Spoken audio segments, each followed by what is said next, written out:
Mesdames, Messieurs, bonsoir. Bienvenue aux 20h sur Equinox Télévision.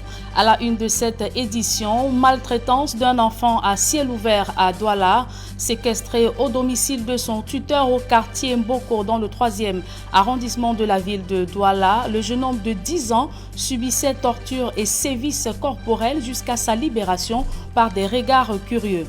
Hémodialysé du Nord-Ouest, transformé en balle de ping-pong entre le directeur de l'hôpital régional de Bamenda et le délégué régional de la santé publique du Nord-Ouest. L'un leur demande d'aller se soigner ailleurs, tandis que l'autre leur demande de ne pas bouger d'un pouce. C'est donc un clash ouvert entre le docteur Délice Samet et le docteur Kingsley Chesso. Voilà pour le sommaire.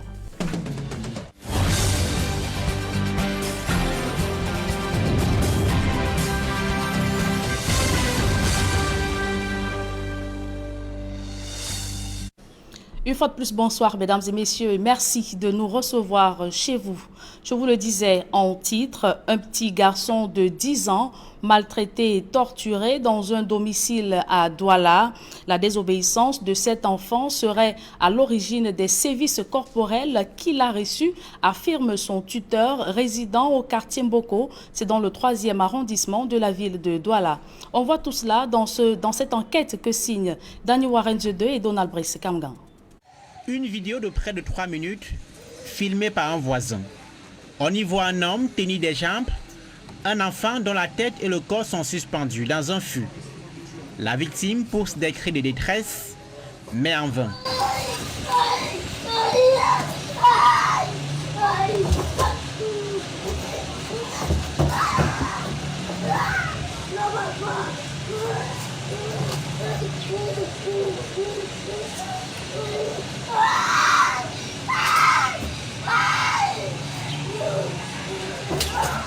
Des images mettant en scène le petit Joachim et son tuteur.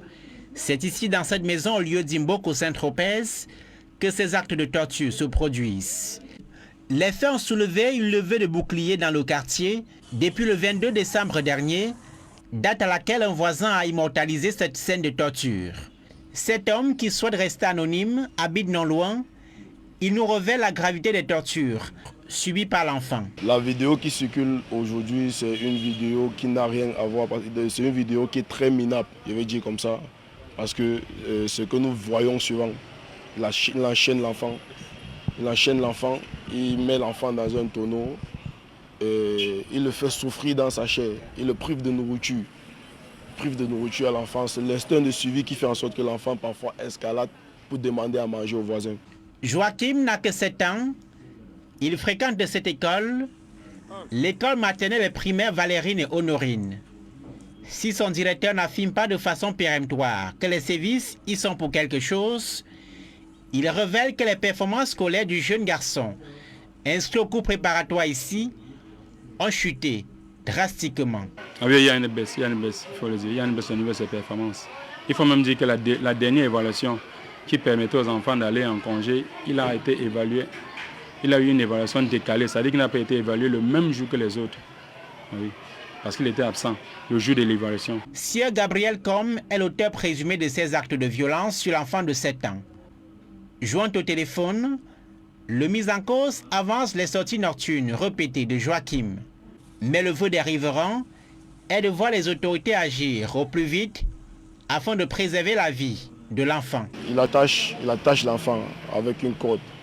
Il attache les mains, il attache les pieds comme un animal. Si les autorités compétentes peuvent écouter ce que nous sommes en train de dire et venir à l'aide, au secours de ces gamins, ça nous ferait vraiment plaisir. Joachim est né d'une précédente union entre sa maman, qui vit dans cette concession, et un père divorcé. D'après nos informations, l'enfant en détresse est au moins à sa 5e fugue de la maison familiale. Mise au courant des sévices corporels de la victime, les autorités ont entendu le tuteur tortionnaire sur procès verbal. Le retrait du petit Joachim de la maison familiale est envisagé par le service social. La délégation régionale des affaires sociales du littoral est informée du scandale. Bagarre autour des hémodialysés du Nord-Ouest.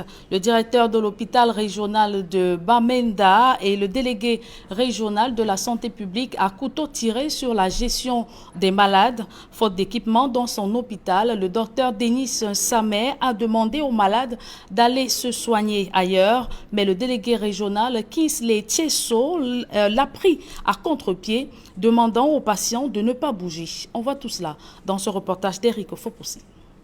Le centre d'hémodialyse de Bamenda est-il fermé provisoirement? Fruit d'une promesse du chef de l'État lors de son traditionnel message à la nation le 31 décembre 2007 et créé en 2009, ce centre est au cœur d'un cafouillage communicationnel. Le 4 janvier 2021, le directeur de l'hôpital régional de Bamenda déclare dans un communiqué que l'unique centre d'hémodialyse de toute la région du Nord-Ouest est temporairement fermé après des pannes successives de ces machines. Le docteur Denis Samet conseille alors aux patients dialysés de se faire soigner dans d'autres centres à travers le pays. Sauf que quelques heures plus tard, le délégué régional de la santé publique du Nord-Ouest, le docteur Kingsley Tchesso, contredit cette version en démentant la fermeture du centre. La même posture est adoptée par le ministre de la Santé publique. Sur son compte Twitter, lundi 4 janvier 2021,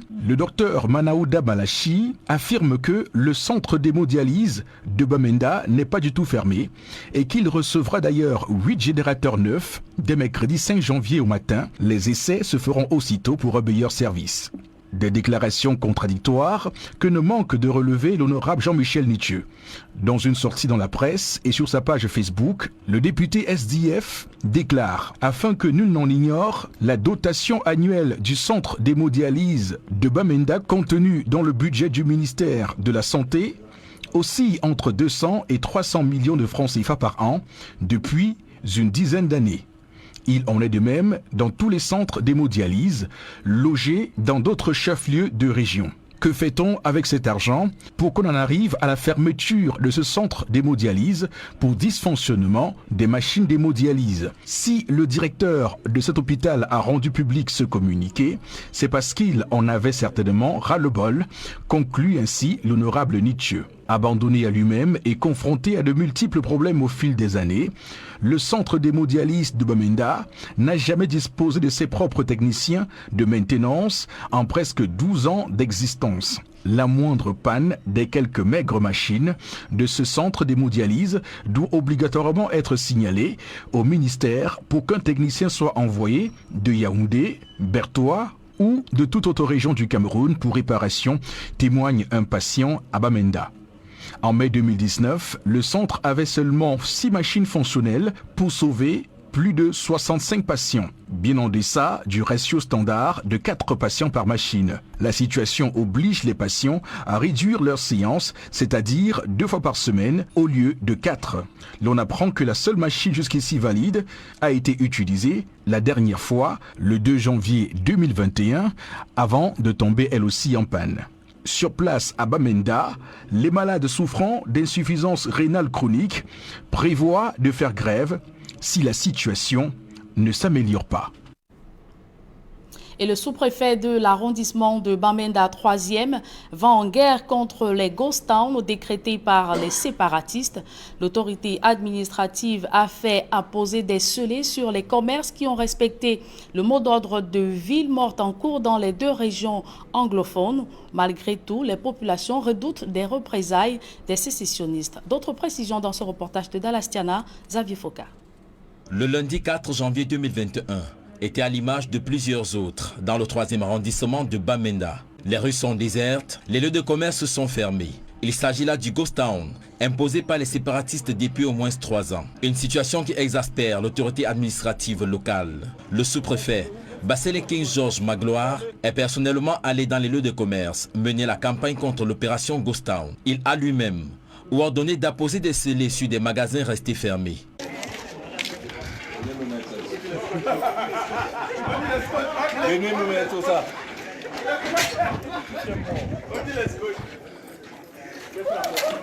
Le geste a été répété à plusieurs endroits de la ville. Une opération qui a pour but de lutter contre l'ordre public économique qui a été profondément troublé dans notre arrondissement. Durant cette descente, les indécis ont été d'une certaine manière forcés d'ouvrir les portes. Monsieur, ouvrez, soit vous ouvrez, vous n'ouvrez pas. Et là-bas, ouvrez. Ouvrez la porte de la manchette. Ouvrez ça. D'autres revendiquent la légitimité de leur acte. Ce n'est pas bien. Je suis au travail. Le manager est venu ouvrir tout à l'heure. Donc, le fait là passer.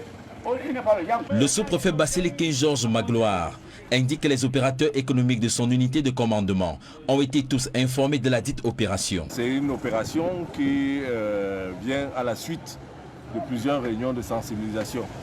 Dans tout le mois de décembre, nous nous sommes entretenus avec les opérateurs économiques. Il était question donc, dès le premier jour de l'année 2021, tous les opérateurs économiques soient effectivement en activité. Malgré cette opération, ce mardi, même si quelques véhicules ont circulé, les commerces sont toujours restés fermés par peur des représailles annoncées lundi par les séparatistes. Certains propriétaires de commerce se plaignent du fait que le siège de la mairie de la ville n'a pas été scellé alors qu'il est aussi resté fermé. Le sous-préfet précise que cette opération se poursuivra jusqu'à la reprise normale des activités économiques dans cet arrondissement. Reprise des cours du deuxième trimestre, élèves et enseignants de la localité de Loum face au défi du respect des mesures barrières contre la Covid-19 et la gestion du système de mi-temps. Voilà une équation à 1000 inconnus que devra résoudre la communauté éducative de cette localité durant le deuxième trimestre qui a démarré hier lundi 4 janvier. Cyril Ndiemba et Cédric Nding. Le train de la rentrée scolaire dans la ville de Loum a officiellement quitté la gare ce lundi 4 janvier 2021. Dès les premières lueurs du jour, élèves et enseignants ont pour la plupart répondu présents, même si les visages de certains trahissent encore les difficultés de retard à l'allumage. Beaucoup d'élèves sont arrivés en retard ce matin, sûrement parce qu'ils ont encore dans leur esprit les prolongations de la fête. Il y a aussi eu beaucoup d'absents. Nous interpellons donc ces élèves retardataires et les absents de se rattraper le plus tôt possible parce que le troisième trimestre est figurant et le deuxième trimestre n'a pour moi plein que celui de janvier, comme je disais tout à l'heure. Il faut qu'ils se mettent résolument au travail et que l'esprit d'absentéisme et de retard parte de leur mentalité. Ici, au lycée de Mandjo, c'est à l'entrée du portail que les élèves se heurtent aux premières mesures de sécurité. Port de masque, thermoflash, point de lavage de mains, tout y est. Une fois dans la grande cour, le discours du chef d'établissement donne effectivement le coup d'envoi du second trimestre. Voilà donc, vous savez qu'avec le système de mi-temps, c'est pas toujours facile. Mettez-vous au travail, doublez les efforts. Autre lieu, même son de cloche. Au lycée technique de Loum, on prend les mêmes et on recommence, à une différence près. C'est un discours de proximité auquel se livre le proviseur, faisant le tour des salles de classe, histoire de constater le respect des mesures de distanciation. La réussite pour l'échec, être assidu et ponctuel, ok? Vous devez faire tous les devoirs, parce que l'accent sera mis sur les révisions, sur les travaux dirigés. Aucun exercice ne sera de trop. Mettez toutes les chances de votre côté et alors vous réussirez. Des discours qui visiblement ont trouvé écho et fait leur petit effet auprès des apprenants. Selon le premier trimestre, ma moyenne n'a pas été satisfaisante et ce matin, le proviseur nous a interpellés sur cela de nous mettre enfin au travail parce que très déterminant pour nous. Et cela marque la fin de l'année scolaire, ils devront nous mettre au travail pour qu'enfin nous puissions obtenir notre examen en fin d'année. Nous sommes conscients de tous les défis qui nous attendent au deuxième trimestre, vu la situation sanitaire qui, malgré la situation sanitaire qui règne dans tout le monde entier et qui bouleverse nos programmes d'études. Mais nous allons mieux travailler au deuxième trimestre et redoubler plus d'efforts parce que c'est à partir de maintenant que l'examen commence vraiment. Et nous prions au Seigneur Dieu de nous venir en aide et qu'il fait en sorte que tous les élèves en classe d'examen puissent avoir les différents examens. Un vœu pieux, mais dont la réalisation passe par le respect d'un certain nombre de préalables. Un trimestre déterminant parce que les enfants, cette fois-ci, doivent se mettre au travail. Le trimestre n'est pas long, il sera court également, mais très déterminant parce que c'est le trimestre de préparation des examens officiels. Professeurs et élèves doivent doubler d'ardeur. C'est plus que jamais le lieu de mettre en pratique les e-learning. Une méthode d'apprentissage qui devrait permettre de clore un programme déjà tronqué à la fois par la pandémie de Covid-19 et le système de mi-temps. Jean Kueté, désormais dans ses fonctions de maire. Ne vous méprenez pas, il ne s'agit pas du secrétaire général du comité central du RDPC. Le Jean Kueté de Melon, élu en février 2020, devra se mettre résolument au travail pour le développement de la ville et la promotion de la paix. Recommandation lui a été faite par le préfet du Mungo au cours de sa cérémonie d'installation. D'autres précisions dans ce reportage de Cyril Diemba et Julie Nguenyondé. Travailler pour le bien-être des populations, instaurer un climat de paix, promouvoir le développement de la localité, telles sont quelques missions assignées à Jean Kueté et ses collaborateurs, récemment installés dans leurs fonctions de maire et maire adjoint dans la commune de Melon, dans le département du Mungo. Une zone où l'activité agricole se heurte à l'enclavement des routes. Qui ne nous oublie pas pour les pistes du champ. Parce que sortir du champ, c'est trop pénible. La promesse qu'il nous avait faite. Le préfet du Mungo, qui procède à l'installation du maire, insiste sur le respect de la feuille de route qui lui est dressée. Le maire doit mettre en œuvre la politique de décentralisation, doit promouvoir le développement socio-économique de sa commune, tel que prescrit justement par le code de la décentralisation. Nous rappelons à M. le maire et à ses adjoints les contours juridiques, les contours légaux qui doivent encadrer cette mission visant la promotion du développement de la localité. Jean Kueté, quant à lui, dit être conscient des défis qui l'attendent et pense rectifier le tir au moment où il entame son second mandat. À faire beaucoup de choses dans le but de faire notre travail qui est celui-là. Nous avions accepté d'aider les populations à sortir de la misère.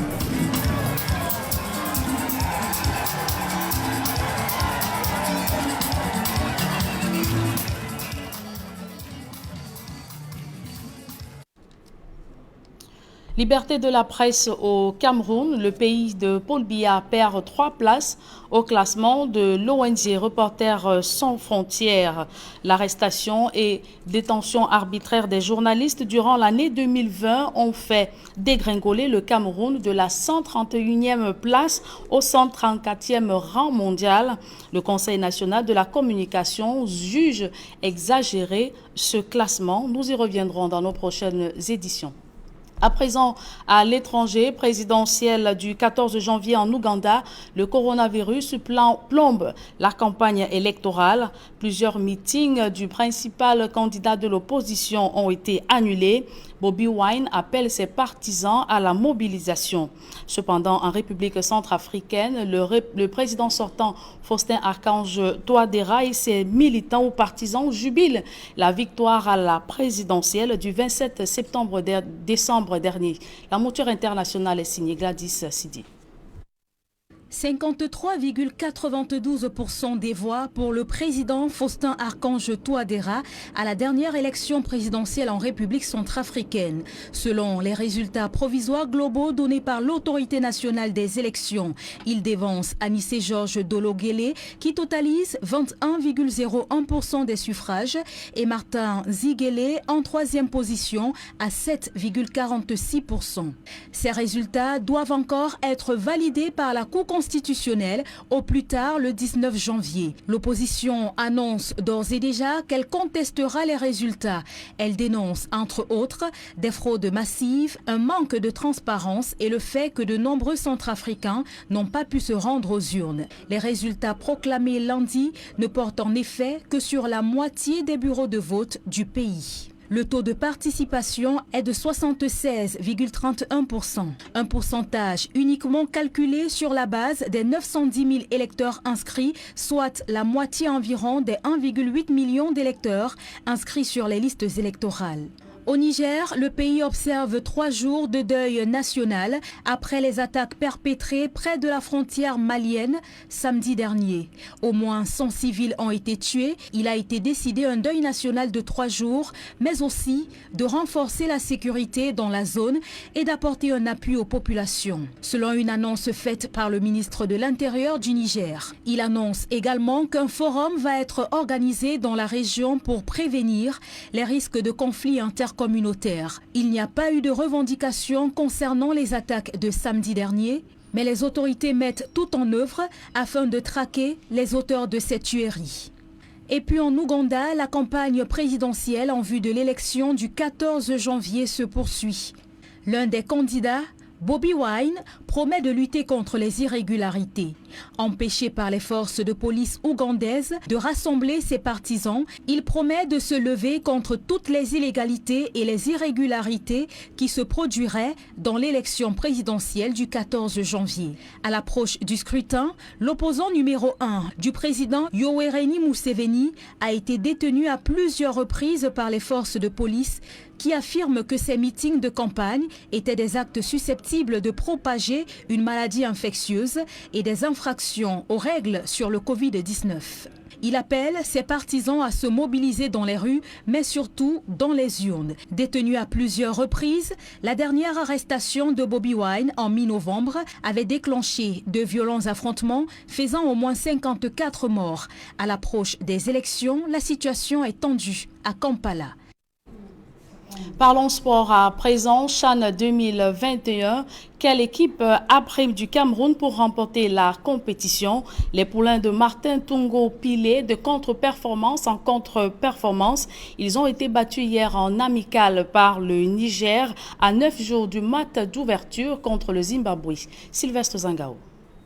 4 matchs, 2 défaites, 2 nuls. C'est le bilan de l'équipe nationale de football à prime du Cameroun lors de ses dernières sorties. À une dizaine de jours du CHAN, l'équipe de Martin Tungumpile ouvre le bal le 16 janvier contre le Zimbabwe au stade omnisport Amadou Aïdje de Yaoundé.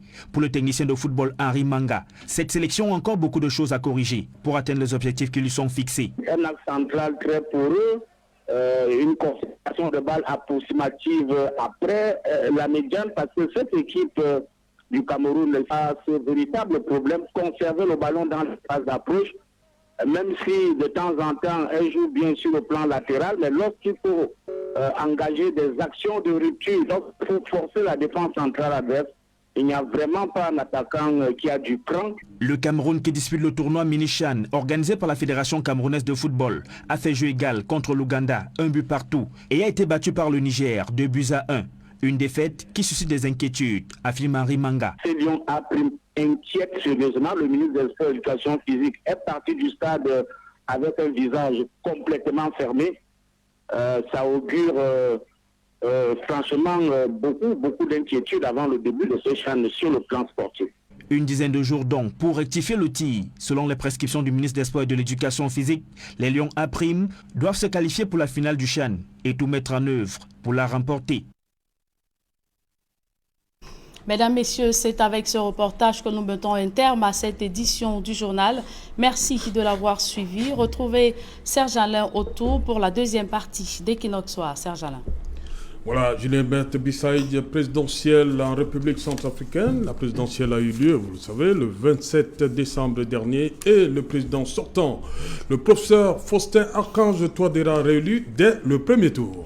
L'information a été rendue publique hier lundi 4 janvier 2020 par l'ANE, l'organe en charge des élections en République centrafricaine. Le président sortant, Faustin Archange Touadéra, a été réélu avec près de 60% de suffrages, une réélection contestée par l'opposition qui évoque une fraude massive. Serge Aloto. Voilà, on ne peut pas sortir sans vous êtes une femme. On va parler un peu de maltraitance, si dans cette deuxième partie. On a vu en ouverture du journal. Il faut dire, Serge Lotou, que c'est un cas patent de maltraitance infantile. Le petit Joachim, 7 ans, a subi des sévices corporels et tortures de la part de son tuteur qui évoque une désobéissance de la part de ce dernier. Et vous avez suivi la réaction de son directeur qui affirme ou a affirmé que les performances de cet élève ont drastiquement chuté. Serge Voilà, Lotou. madame, monsieur, c'est dans l'essentiel et qui n'en soit deuxième partie. Bonne soirée à vous, JBB, Julien Bert Bissaï. Très bonne soirée à vous, Serge Lotou. Rendez-vous demain, 20h. Dans un instant, donc, la suite. Et qui n'en soit.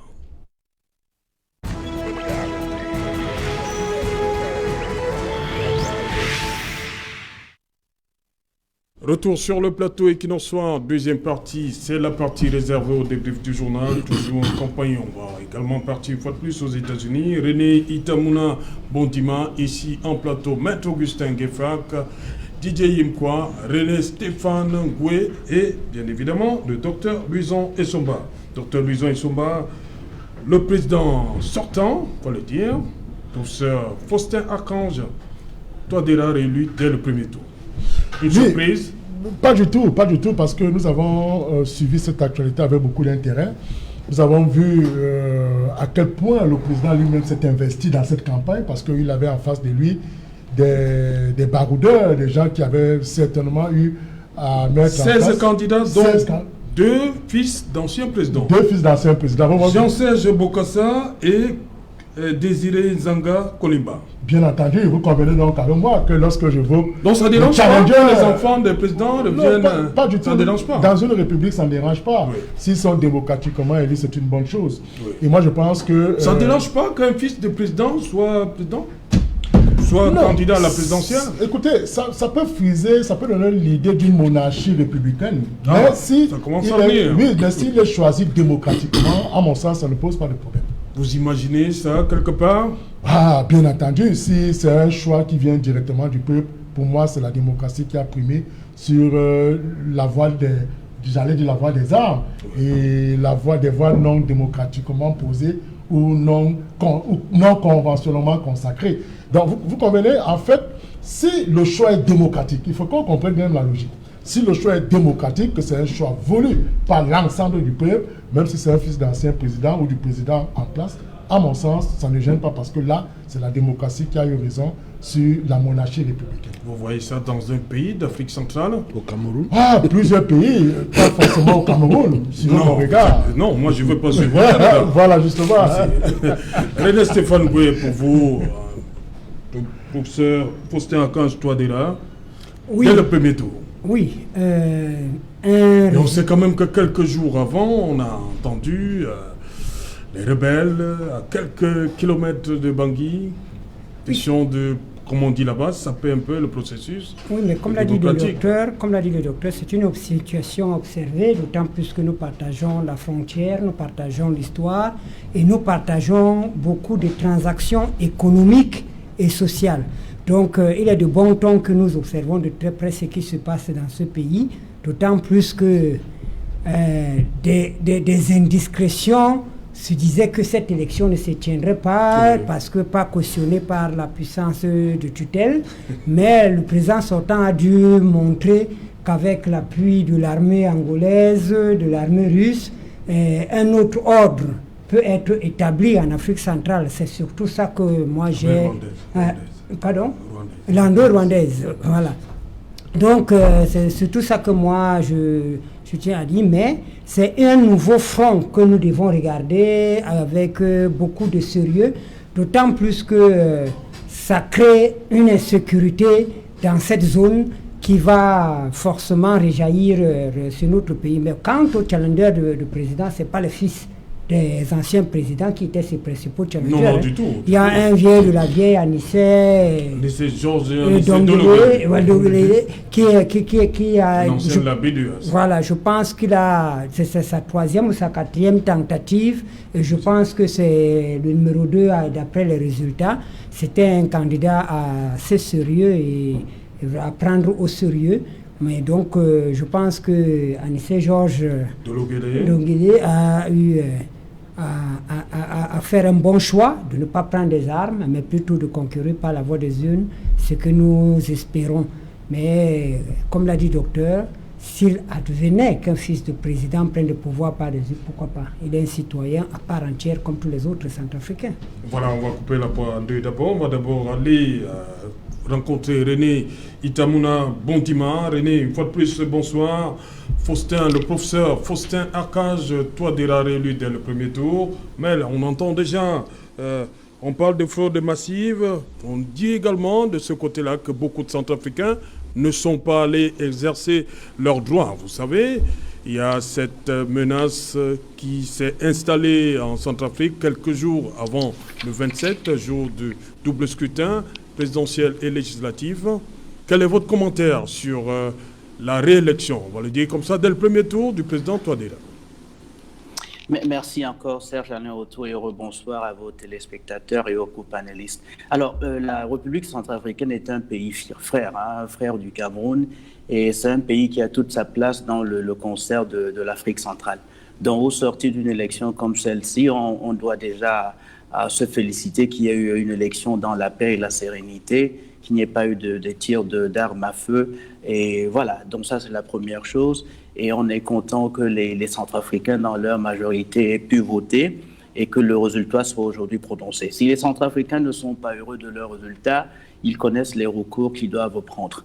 En tant que Camerounais, peuple frère de la République centrafricaine, et d'ailleurs, n'oubliez pas Mme Panza Samba, qui a été la présidente intérimaire là-bas, oui. Et quand même, elle a vécu au Cameroun, dans le nord du Cameroun, et puis elle a quand même, dit-on, du sang camerounais. Donc nous sommes intéressés à plus d'un titre dans la paix et la réussite de la République centrafricaine. Moi, je suis banquier par profession, hein. On ne veut pas investir au Cameroun si la Centrafrique continue dans le flanc du Cameroun à causer des troubles. Donc, nous, Camerounais, comme Américains, comme Français, comme Rwandais et les autres, nous souhaitons, dans tous les pays du monde, que les élections se déroulent bien. Nous avons une élection qui est disputée aux États-Unis. Et nous avons aux États-Unis déjà un président qui s'appelait Bush, qui a été suivi quelques années plus tard par son fils Bush. Et dans une élection qui avait causé fait couler beaucoup d'encre, qui s'était terminée par un vote disputé dans l'État de Floride, où le frère du président Bush était le gouverneur. Donc, ce n'est pas une première fois dans une démocratie, que ce soit en Centrafrique ou aux États-Unis, que l'on puisse avoir le fils d'un président, le frère d'une présidente ou l'épouse d'un ancien président comme Mme Clinton. Donc, restons sereins, restons calmes, disons aux Centrafricains que le peuple camerounais, les autres Africains et le monde entier est avec eux. Nous souhaitons que tout se passe très bien dans leur pays et qu'ils continuent de créer des conditions favorables à la paix sociale pour que les investisseurs puissent venir et que les Centrafricains eux-mêmes puissent continuer d'envoyer leurs enfants à l'école et se soigner. N'oubliez pas, la Centrafrique sort d'une période très très difficile. M. Touadéra a peut-être bien travaillé, mais les Centrafricains l'ont aussi bien accompagné. Donc nous, Camerounais de la diaspora, comme au terroir, nous pensons que la République centrafrique mérite d'avoir sa paix, sa sérénité, et qu'il se construise en se prenant la main nos frères et sœurs de la République centrafricaine. Ok, merci pour ce premier jet, René Itamuna. Didier Imkwa, je vais revenir sur le président Touadéra face à 16 candidats. Je dis 2 fils d'anciens présidents, le fils du président Kolimba, le fils de l'empereur, il faut le dire comme ça, Jean-Bédel Bokassa, mais on ne va pas oublier, Catherine Samba-Paza qui a dirigé la transition, décidément là-bas, le pouvoir, et on ne va pas dire, le président Bozizé a été écarté par le Conseil constitutionnel. Là-bas, une fois qu'on a été au pouvoir, on veut toujours revenir. Serge Alain Auto, permets-moi d'abord de féliciter le professeur qui a gagné au premier tour. Et puis, je ne sais pas si je dois faire le procès des oppositions des pays francophones. Voilà, 16 candidats contre un candidat, il y a éparpillement de voix, mais après, ils sont en train de vouloir refuser ou bien contester l'élection du président Touadéra. Non, il faudrait qu'ils acceptent la victoire et qu'ils se mettent au travail pour les prochaines élections. Venant donc sur le fils ou bien la femme d'un chef d'État, c'est trop facile de prendre l'exemple sur les États-Unis, la France. Les élections, c'est d'abord les règles. Il faut que les règles du jeu soient acceptées par tous les acteurs. Déjà chez nous, la caution à l'élection présidentielle, c'est 30 millions de francs CFA. Vous croyez que c'est juste? C'est vrai, ça va vous surprendre. Mais c'est paradoxal. Bien sûr, oui, c'est paradoxal qu'un militant du FSNC puisse tenir ce genre de langage, mais je suis un allié, pas aliéné, mais un allié objectif. Je peux vous rassurer qu'en 2025, avec une caution de 30 millions de francs par candidat, vous n'aurez pas 5 candidats. Comment ça? Le Covid va nous suivre jusqu'en 2025. Vous parlez du Cameroun ou d'un autre Je parle du Cameroun.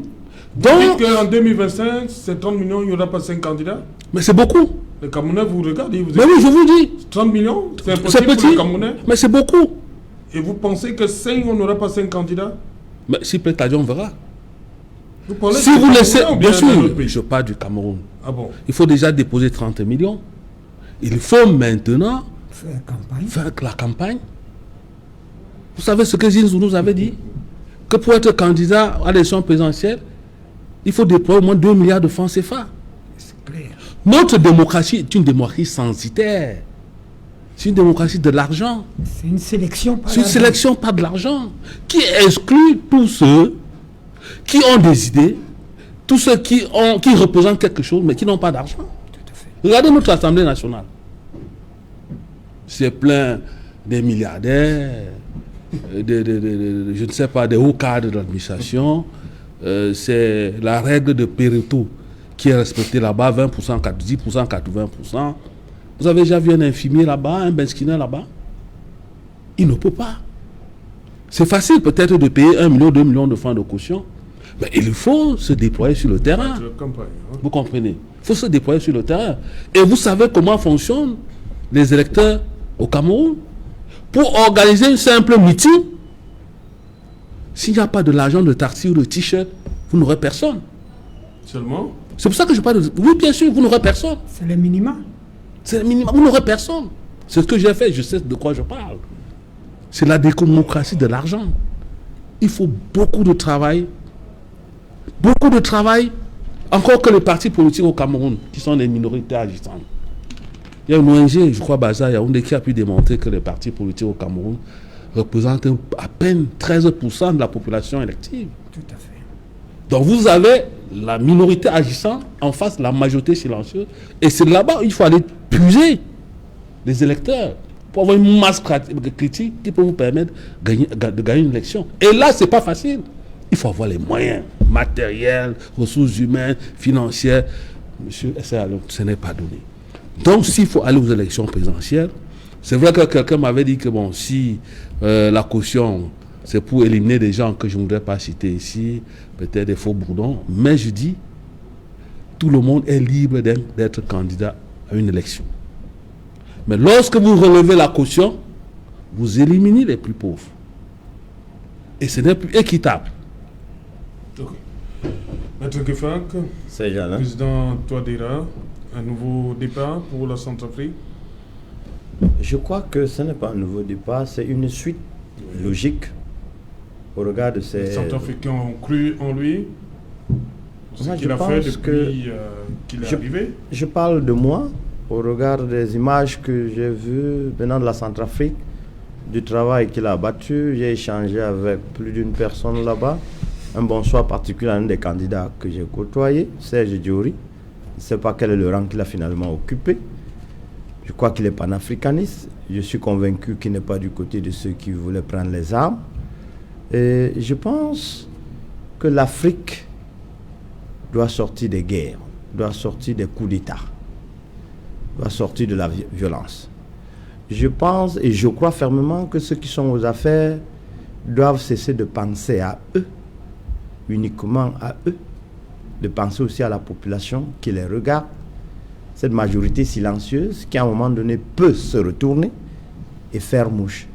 Je pense à tous ces délaissés pour compte qui souffrent. Je crois que c'est la situation actuelle en République centrafricaine. Sinon, comment comprendre que un territoire est contrôlé aux 3/4 par les rebelles. Par des rebelles. Pas d'un seul camp, mais de plusieurs camps. Alors, le président de la République, s'il subsiste 1 an, 2 ans, 3 ans, 4 ans, ça veut dire qu'il a assez d'énergie, il a suffisamment d'énergie. Et s'il subsiste, ça veut dire qu'il avait quelque chose à offrir.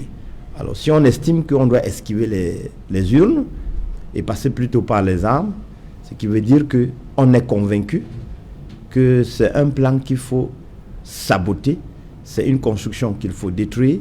Je crois que le docteur, professeur Touadéra, lui, il n'est pas le messie, mais il est quand même en train de montrer au peuple centrafricain les vertus de la lumière.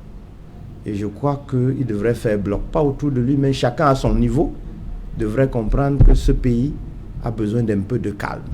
Parce que lorsque vous faites un peu l'histoire de la République centrafricaine, vous vous demandez depuis Bokassa, qu'est-ce que c'est devenu? Pourquoi c'est de guerre en guerre? À un moment donné, on pensait que c'était un territoire pauvre. Au contraire, c'est une manne. C'est un pays béni de Dieu, dont le sol est béni de Dieu. Et le peuple refuse d'en profiter, laisse cela au poids. Vous avez vu avec quelle énergie la Russie, Poutine est intervenu pour sauver ce peuple. Ce n'est pas pour leurs beaux yeux. Ce type d'intervention nécessite le prix à payer. Et ce ne sera pas un petit prix. Alors, je crois que, comme on dit très souvent, lorsqu'il y a la guerre, ceux qui payent le prix, c'est le peuple qui occupe le territoire de la guerre. Ce ne sont pas ceux qui viennent livrer la guerre sur ce territoire. Donc, je crois que les Camerounais doivent être avertis, les Centrafricains doivent être avertis, les Ivoiriens doivent être... En tout cas, l'Afrique noire. C'est ce que je peux dire, ces gens-là. Voilà, on repart à York, en Pennsylvanie. René Itamouna, pour vous, comment vous comprenez que cette rébellion, on va le dire comme ça, soit intervenue? On va parler du timing de cette rébellion, quelques jours seulement avant le double scrutin présidentiel législatif en Centrafrique. Merci encore. Serge Alain, l'Afrique centrale, comme les autres pays de l'Afrique de l'Ouest, sont quand même un gros marché. La géostratégie mondiale aujourd'hui veut que les grands pays européens, l'Amérique, le Canada, jusqu'en Australie et Nouvelle-Zélande, chacun trouve, évidemment sans oublier les pays asiatiques, chacun trouve un pied à terre dans ces régions-là. Alors c'est connu, il n'y a pas de cachotterie. Alors, tout le monde est intéressé par ces richesses qui sont dans ces sous-sols-là. Il faut donc faire attention. Il ne faut pas regarder l'élection de République centrafricaine et la soudaine rébellion comme si c'était un fait nouveau. Quand les gens se préparent à des élections, quelqu'un disait tantôt, on cherche des financements. Ça coûte cher de devenir président d'un pays, et puis non seulement en trésor, mais ça coûte aussi en relations. Il faut nouer des relations avec les forces en présence dans son pays, les forces extérieures dans son pays, et donc on retrouve de l'argent, on retrouve des intérêts financiers quand même certains. Et quand ces gens-là ne pourraient pas arriver aux affaires, il faut bien qu'ils expliquent à leurs amis, à des partenaires comment et pourquoi les choses n'ont pas marché. Mais redevenons sereins et redevenons simples pour ce qui est pour l'intérêt des Camerounais et des Centrafricains. Quand on arrive à une élection comme celle-là, il faut se dire une chose. Ce n'est pas sa personne qui est essentielle, c'est la vie de la majorité des Centrafricains, comme celui au Cameroun, qui est importante. C'est ça qui est important. Ce n'est pas que X, Y, Z arrive au pouvoir, même s'il est malmené pendant une élection. On peut sursoir à être malmené à une élection. On peut sursoir à perdre une élection. Ce n'est pas la fin du monde. Mais il faut veiller à ce que notre pays reste stable et serein. Ça, c'est essentiel à la vie. J'ai observé une élection présidentielle il y a quelques années en Côte d'Ivoire, représentant la fondation du président Jimmy Carter. C'était la première élection présidentielle qui a conduit à l'élection du président Ouattara. J'étais dans un village près de Bouaké et quand quelqu'un m'a interpellé, j'avais mon t-shirt d'observateur international en me demandant comment est-ce qu'on fera parce que le parti adverse va probablement tricher aux élections. Et je leur ai dit, écoutez, beaucoup aux États-Unis sont démocrates, d'autres républicains. Il y a eu une élection récemment aux États-Unis où un président qui s'appelait Al Gore avait perdu son élection et il pensait dans son camp en général qu'il avait gagné. Et les républicains en face disaient, bon, ils ont gagné. Alors, tout le monde pouvait prendre des armes, tout le monde pouvait se fâcher, tout le monde pouvait déchirer, insulter les cours, insulter le système électoral. Ça ne s'est pas fait. Le président Al Gore, candidat Al Gore, a accepté le résultat de l'élection et puis la démocratie américaine a continué de se construire. Les Américains n'ont pas perdu une seule journée au travail, n'ont pas perdu une seule journée hors de l'école, n'ont pas pris de risques sanitaires. On ne peut pas continuer dans ces approches-là. On peut perdre une élection, on peut justifier qu'on aurait perdu parce que la commission électorale ne nous était pas favorable, parce que, on peut l'accepter, on peut le comprendre. Mais il faut garder ces débats-là dans les tribunaux, il faut les garder sur des chaînes de télévision, des plateaux de télévision comme ici, à la radio, sur des plateaux académiques dans les universités, étudier et continuer de s'améliorer. C'est comme ça qu'on bâtit des démocraties. On ne sort pas ex nihilo comme ça pour construire des démocraties qui sont stables. Il faut qu'il y ait des challenges. Alors, mon copain... René, une minute. René, une minute. Oui. Une minute, vous parlez d'accepter. Pourquoi le président Trump a du mal à accepter qu'il a perdu? Ben, c'est évidemment, merci de faire ce clin d'œil-là, c'est la réalité humaine. Hein. Tous les êtres humains aux États-Unis, comme en France, comme ailleurs, sont pareils. Ils aiment le pouvoir et quand on a le pouvoir, on aime le garder parce que c'est beaucoup d'honneur. Qui ne veut pas la lumière qu'apporte le pouvoir? Pour ceux qui aiment du bon vin dans les palais présidentiels, le bon vin est servi, on est apprécié, on passe sur toutes les chaînes de télévision, on vous aime, on vous dit que vous êtes le plus beau, vous êtes le plus grand, vos enfants les meilleurs. C'est ça, tout le monde aime ça. Mais la réalité est qu'il faut s'éloigner de ces théories-là où on parle seulement d'une personne. Battons-nous ici pour vérifier, prouver que l'idéologie, les plans, les politiques que proposait l'opposition centrafricaine auraient été meilleurs. Que Touadéra ou XYZ le remplace, c'est secondaire. Il faut centrer le développement de nos pays africains sur les hommes, sur les pays, sur les institutions et pas les hommes. Et vous voyez, Stéphane, vous avez raison de faire remarquer, le président actuel des États-Unis, il se plaint parce qu'il n'a pas les rênes entières du système électoral, mais il s'en ira. Il s'en ira. Personne ne perdra un jour de travail ou ne prendra de risque parce que le président ne partira pas. Il s'en ira. Ah, je voulais toucher juste un petit mot sur quelqu'un qui a dit tout à l'heure que 30 millions c'est excessif, il faut arrêter, il faut mettre ça à zéro. C'est vrai, on peut remettre ça même aux francs symboliques, mais il y a des critères dans tous les systèmes électoraux, il y a des critères. On va pas 10 millions. En France, on demande à Mélenchon célébrer, et M. Mélenchon célébrait il y a à peine une semaine le fait d'avoir obtenu 150 000 signatures, il en veut 300 000. Voilà, donc il y a des critères. Si on est un bon candidat dans un pays comme le Cameroun, il ne faut pas faire croire aux Camerounais que tout ce qui est mauvais, ce sont les procédures pour gagner une élection. C'est vrai, on peut les améliorer. Mais il faut aussi dire aux Camerounais, ce qui est bon, c'est que les Camerounais ont de la ressource. Il faut convaincre les Camerounais à s'investir au quotidien auprès de leurs politiciens, financièrement, avec leur temps, avec leur énergie, pour qu'on améliore notre processus et pour qu'on soutienne nos candidats. Si c'est 30 millions et on fait une bonne campagne dans les 10 régions du Cameroun, on pourrait retrouver 30 millions. Les mariages camerounais, aujourd'hui, on dépense 10 millions, 20 millions. D'autres, on dépense 10 millions. Pourquoi ne pas investir 30 millions dans un monsieur ou une dame qui pourrait conduire la destinée d'un pays comme le Cameroun? Le Cameroun, c'est quand même magnifique de pouvoir le gérer. C'est quand même un très, très beau pays. Qui ne veut pas gérer le Cameroun? Dépenser 30 millions avec un grand nombre de ses citoyens, c'est un honneur de pouvoir le faire. Il faut se battre pour gagner l'estime des Camerounais. Il faut quand même élever les enjeux. Donc, tout n'est pas mauvais dans nos pays, il y a quand même de très bonnes choses. On prie que la Centrafrique se remette rapidement au travail. Il ne faut pas, même nous, contribuer à ce que le débat en République centrafricaine soit un débat qui mène la Centrafrique en arrière. Il faut mettre la Centrafrique, nos amis et frères, dans un débat qui est positif. Comment on construit le lendemain de la République centrafricaine avec ou sans Touadéra? Dans ce cas de figure, il a gagné. Mais comment nous, Camerounais, du Cameroun, de la diaspora, allons contribuer? Comment les entreprises, les institutions internationales vont continuer d'accompagner, pas le président Touadéra, mais la République centrafricaine et le peuple centrafricain. C'est ça qui est important. Hein. Gardons toujours, moi je recommande, nous au RDPC, ici comme ailleurs, on essaye de garder ça à cœur. Il faut mettre l'homme et la femme au centre du développement. Tant qu'on ne met pas l'homme grand H et la femme grand F au centre du développement, on passe à côté. Des tirs de balles à gauche ou à droite en Centrafrique, on peut les commenter, mais regardons vers l'avant et gardons l'espoir que la République centrafricaine va continuer de s'améliorer. Merci René Itamouna. Bon dimanche, je rappelle que vous êtes secrétaire général adjoint RDPC du côté des États-Unis. Vous étiez du côté de York, en Pennsylvanie. Bon, d'abord, Dr Louison Nsoma, qui avait intérêt à perturber la présidentielle? Pourquoi cette subite rébellion? Oui, bien entendu, vous savez, aujourd'hui, nous sommes à l'ère... Déclenchement subit de la rébellion. Pourquoi? Oui, un peu comme le disait un grand maître, le professeur Marcelin Guela-Banda, qui disait que nous sommes à l'ère du pouvoir contesté. C'est-à-dire que tout est contesté aujourd'hui. Et vous vous souvenez que cette élection, il y avait déjà, s'il n'y avait pas eu cette intervention forte de la Russie et bien d'autres États, on serait allé dans un boycott total. Et Dieu merci que toutes les velléités, les tentatives de déstabilisation ont été maîtrisées. Et cette élection s'est tenue, vous voyez, au premier tour. C'est-à-dire que la majorité s'est subitement et immédiatement dégagée.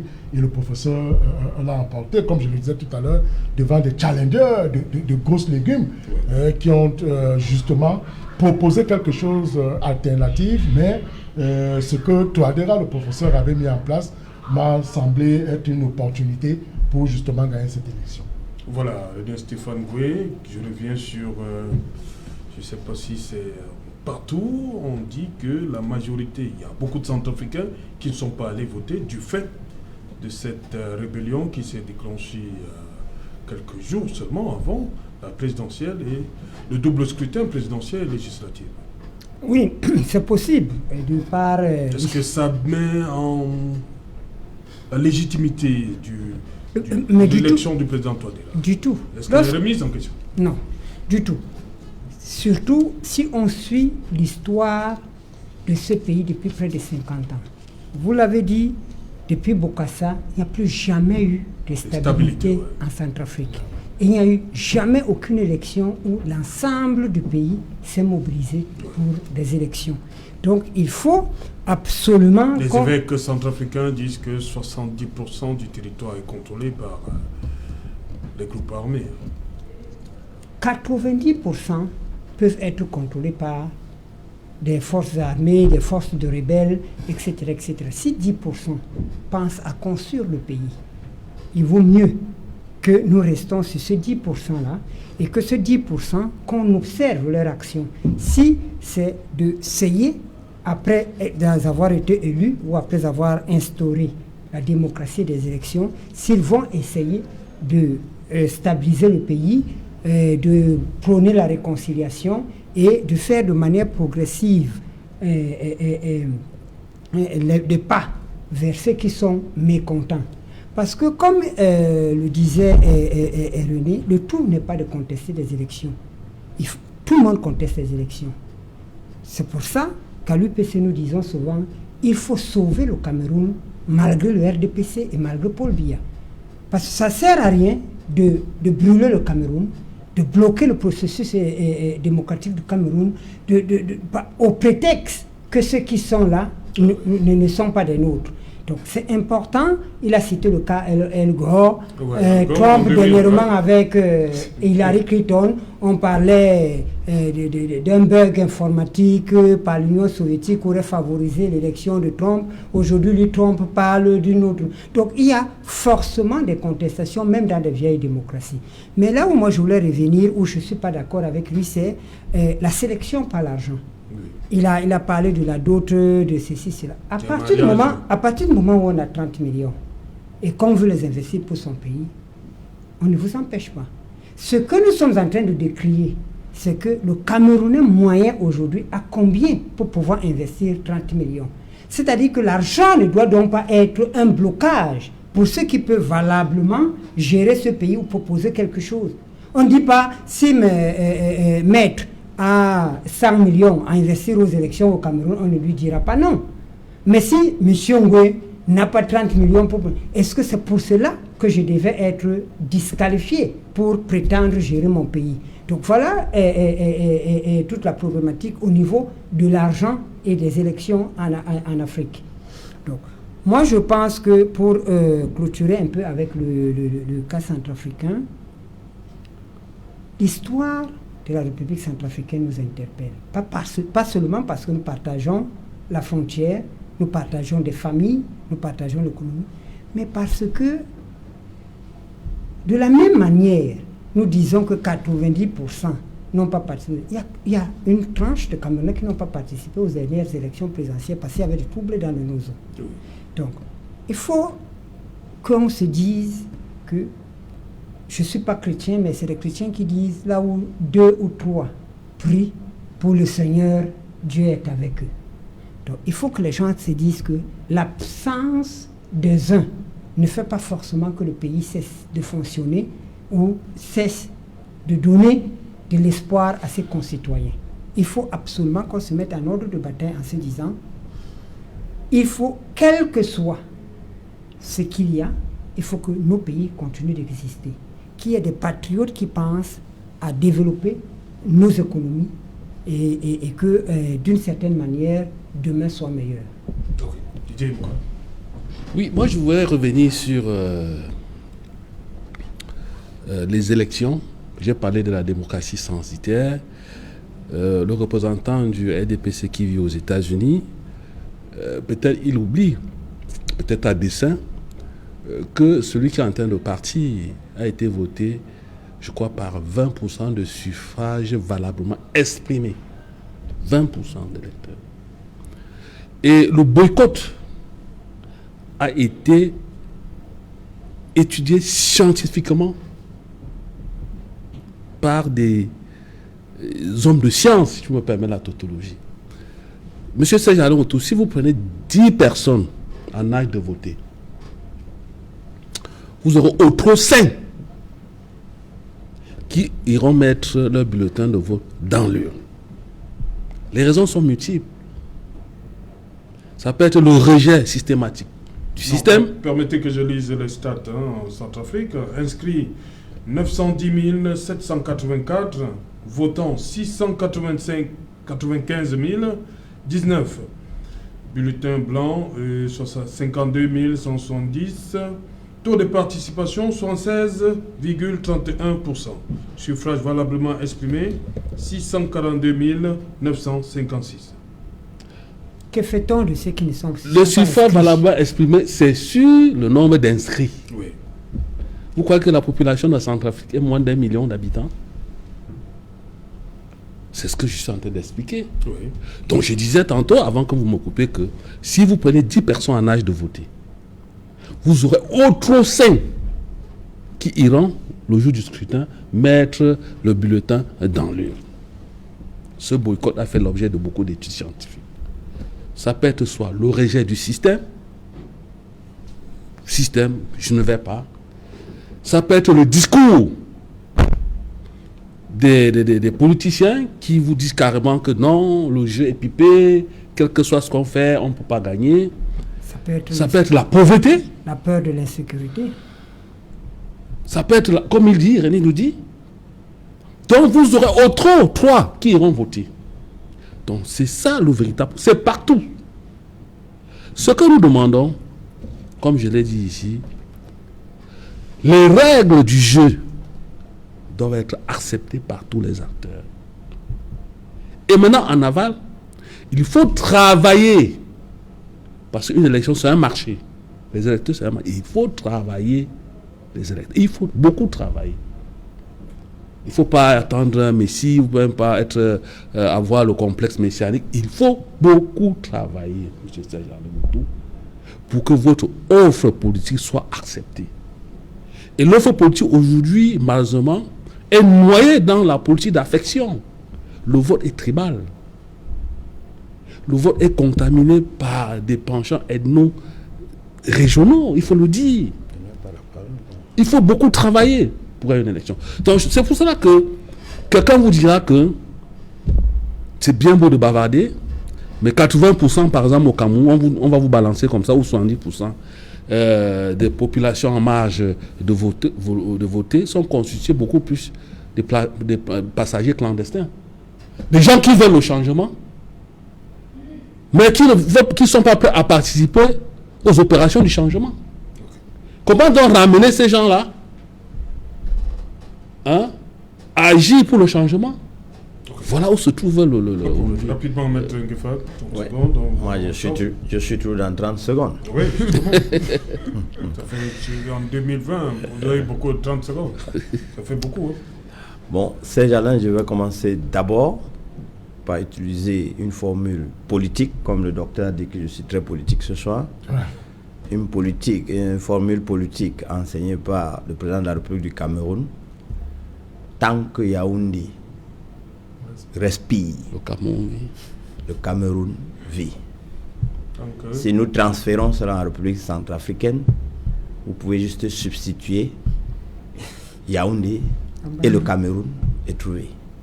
Ça veut dire, tant que le siège des institutions n'est pas touché, la République, elle fonctionne. C'est ce qui s'est passé en République centrafricaine. Deuxième chose, nous sommes presque 30 millions au Cameroun. Mettez 20 millions ou 15 millions en âge de voter. Combien sont inscrits? 6 millions.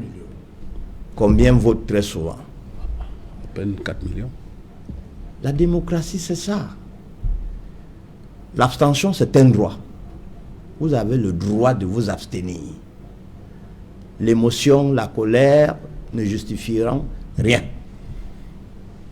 2. Vous êtes libre de créer le désordre dans une zone. Le numéro 1 de la sécurité, lorsqu'il décide d'isoler cette zone, la loi lui donne les pleins pouvoirs. Les élections passent. C'est à côté de nous, c'est avec nous. Tout le monde connaît le Nozo. Comment on a survolé. Tout le monde voit, touche, mais n'y peut rien. C'est ça, la démocratie. En fait, la notion de sens en démocratie, ça dépend de la position que vous occupez. Si vous êtes un perfectionniste, vous n'allez jamais critiquer le montant du sens. Mais si vous êtes un conservateur ambiant, et pourtant, je crois que je n'ai pas utilisé 30 secondes. Vous avez dépassé ton...